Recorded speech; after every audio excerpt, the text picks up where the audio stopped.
I wanted to talk about a hidden danger with AI. I think a lot of people who don't know a lot about AI are asking it questions and they're assuming it's like the Star Trek computer, a vast repository of all human knowledge at their fingertips that can parse logical answers and essentially be correct every time. This is a big mistake. I'm going to show you why that is just not true. I asked AI a very controversial question, it gave me a very controversial answer, and then I wanted to go through and dissect why it gave that answer and why a slight change to the way I word my prompt can totally change the answer that it's giving me. Stay tuned. Let's dig in and see the hidden danger of AI that nobody is talking about.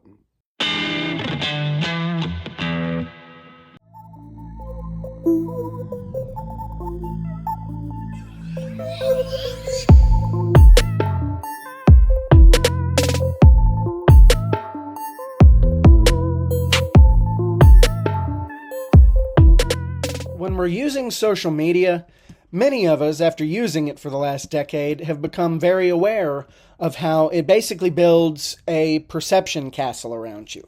The algorithms, in their attempt to serve you what you want and not present you more of what you don't, keeping you on the platform, keeping you engaged, have this unfortunate tendency to confirm our biases like crazy.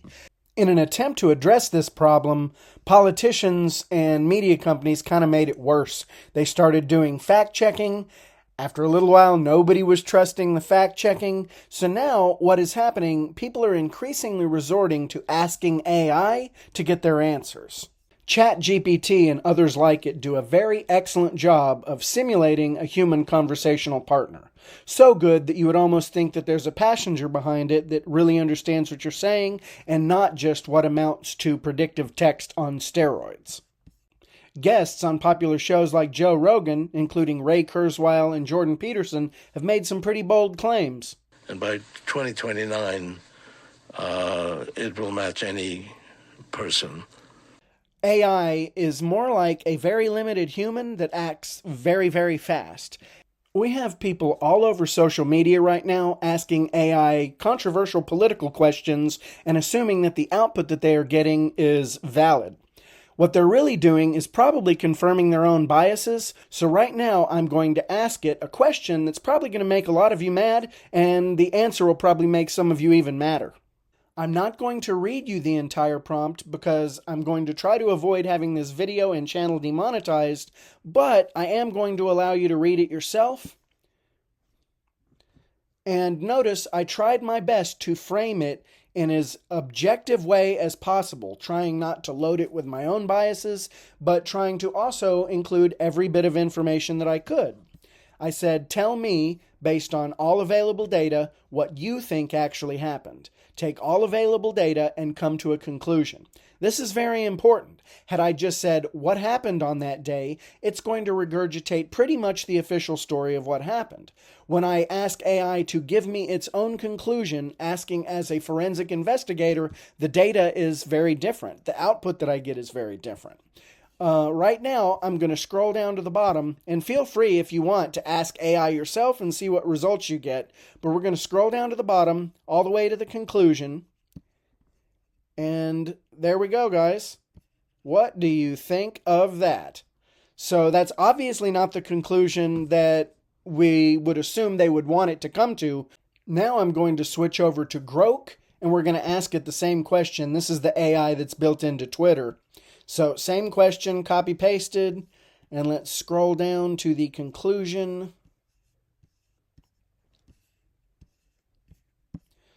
There you go. Pretty interesting, don't you think?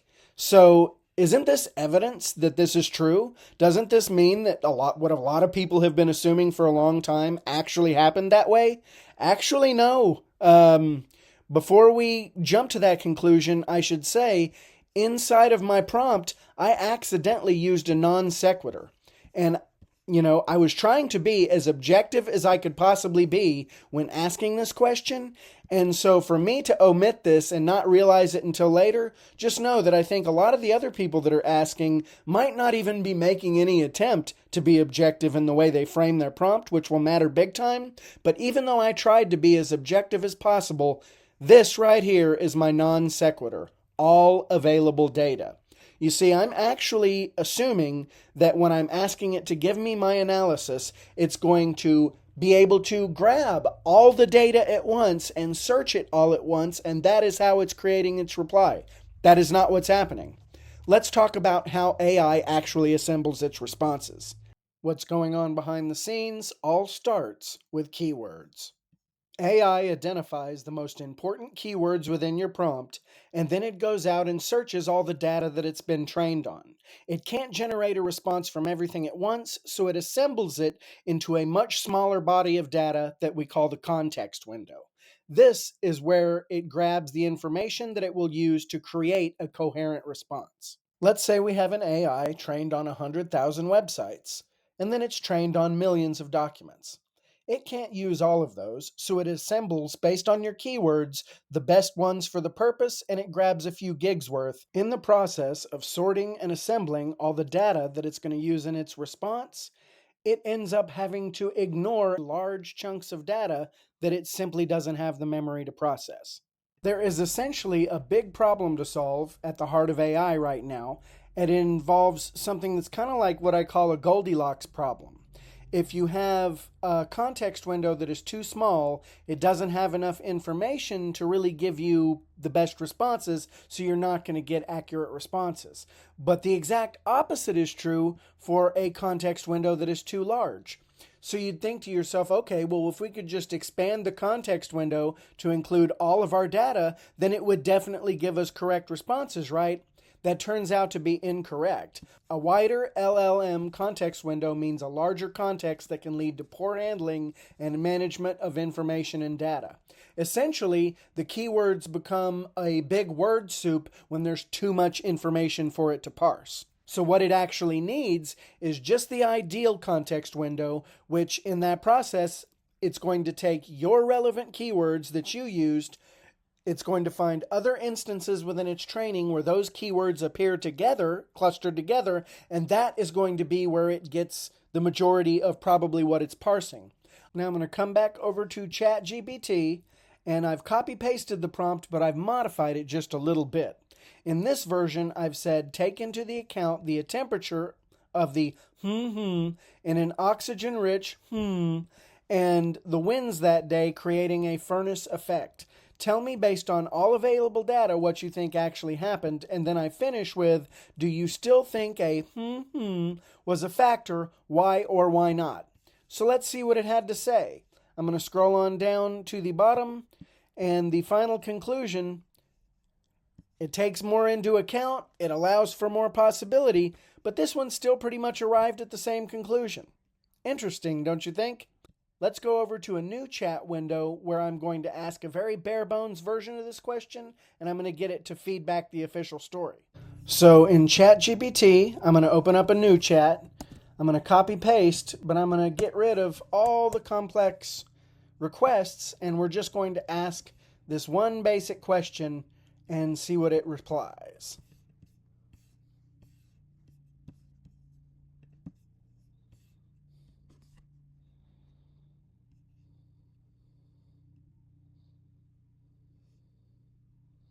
Would you look at that? Would you look at that? Just look at it. There we go. It basically just regurgitated the official story.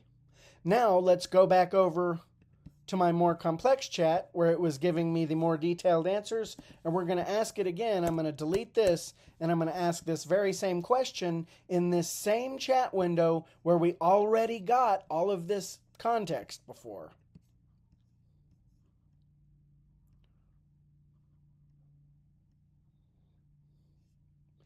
Let's give it a few moments to go back all the way through the data. It's generating yet a different response, and I'm going to be very curious if in this chat it still arrives at the same conclusion.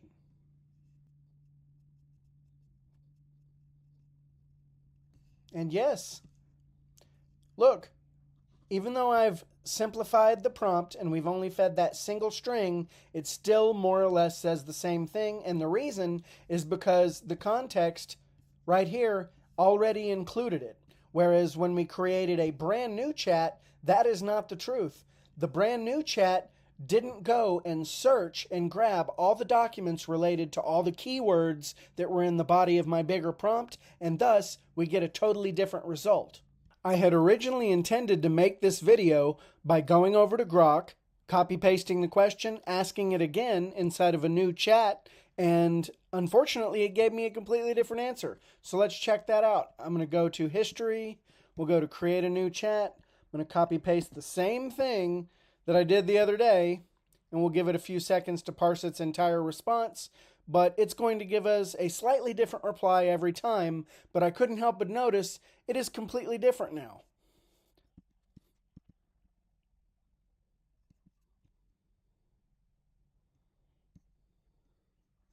Now look, in this one, it basically just backs up the official story. Why is that? Well, I think it might be more random than a deliberate intentional editing. I might be wrong. There's a possibility that somebody could be going in, seeing these responses, flagging them, and editing them. That's what I do with my chatbots, like this. Here inside my chatbot, Digital Morton, this is my digital replacement that I use on all my websites. If it ever answers incorrectly like it did here, I've got somebody asking if they want to do collaboration. I'm open to it. It should have been able to give him my email address, but unfortunately for some reason it didn't.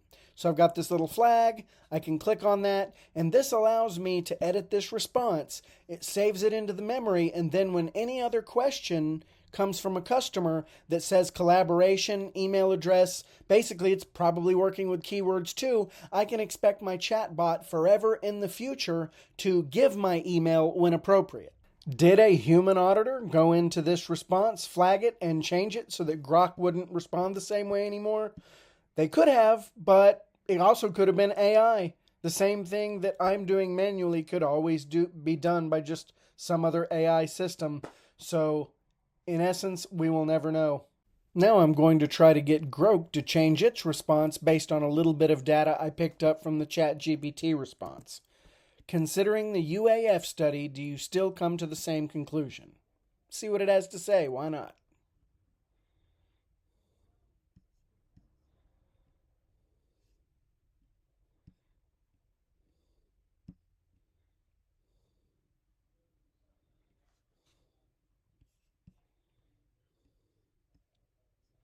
Definitely worth a read.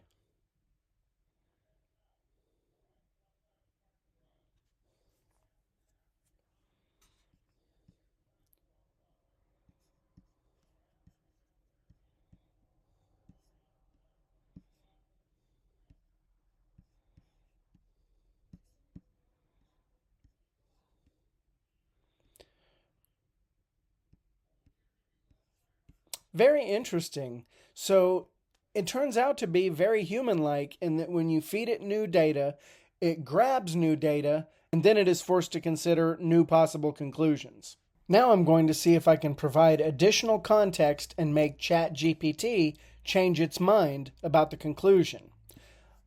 I originally got this idea from a post on LinkedIn where people were arguing about this, and so I thought it'd be a perfect opportunity to copy paste a really good point made by a user of LinkedIn, and we are going to go over here.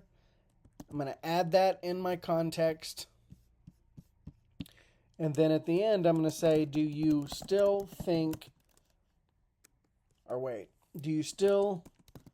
come to the same conclusion?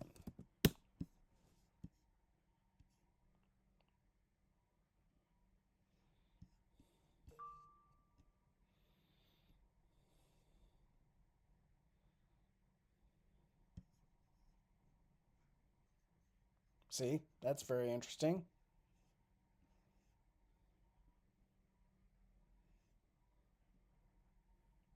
Fascinating, guys.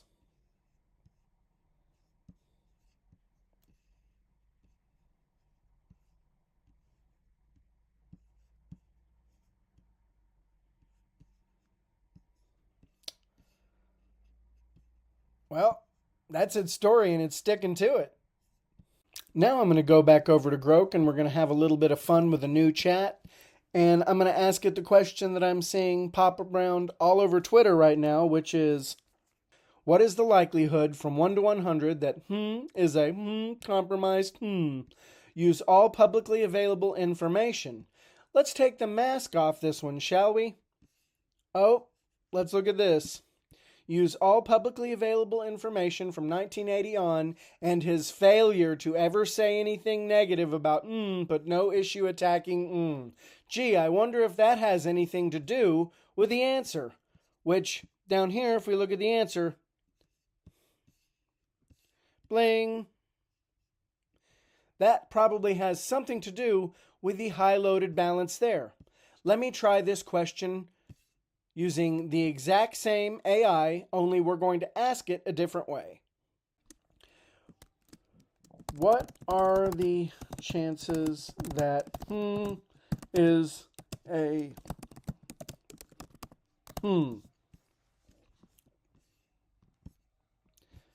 Let's see what it has to say.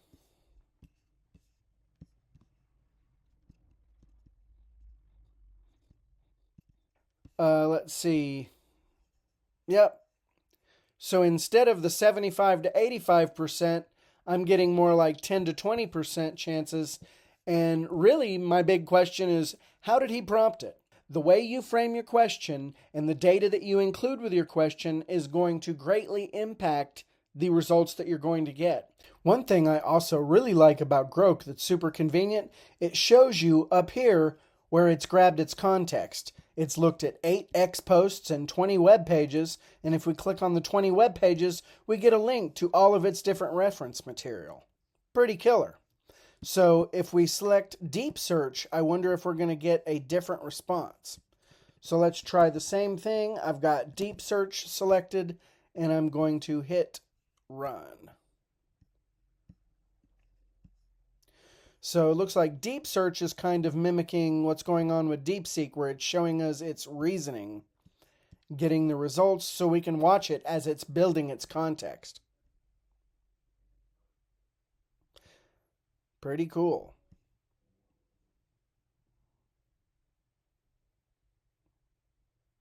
Can't wait to see what the results are on this one. Probably be about the same. I wonder if it's going to search more materials. Yeah, 58 web pages. Well, got 57. Thought it said 58. But yeah, 62, so it's grabbing quite a bit more context in the deep search.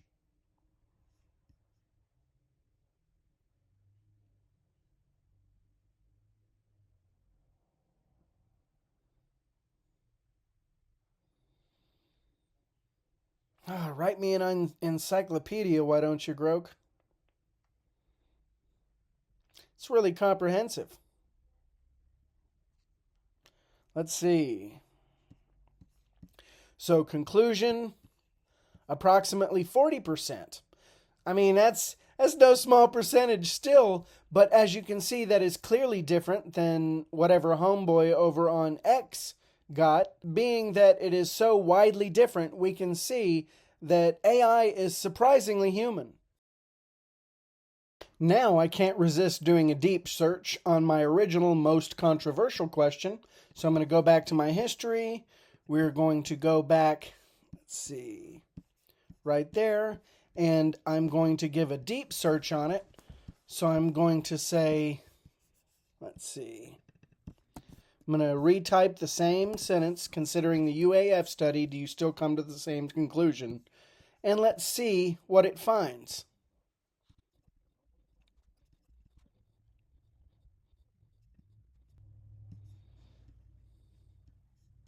It has not really modified or veered from its core assessment.